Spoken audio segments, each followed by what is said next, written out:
I really like this phase of a project where you're going from what we call programming. Programming is when you talk to everyone and say, who are the people that will be in this building? What will they be doing? How many of them? What do they need?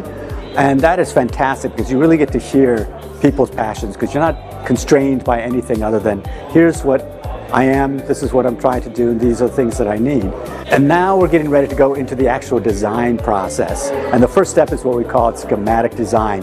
And that's creating the blueprints that we're all kind of used to, you know. I liken it to sort of programming was the airplane kind of pulled away from the terminal, taxied, and now we are at the end of the runway and the engines are starting to spool up and we're going to start picking up speed, and before you know it, the design is going to take flight and we will be headed to the clouds.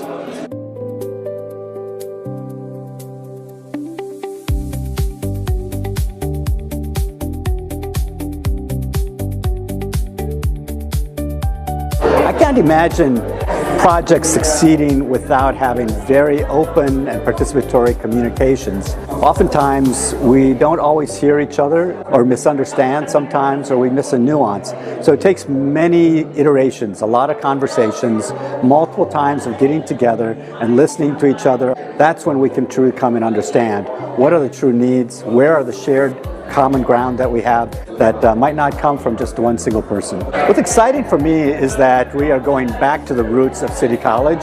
A building was part of the original campus built in the 1950s and 60s, and here we are now going back to the core, back to the heart, and transforming it, but keeping the spirit of it alive. So the heart of the campus will continue to beat with all the original culture and history, but it will now have a whole new lease on life to be able to beat into the future and be relevant into the next century.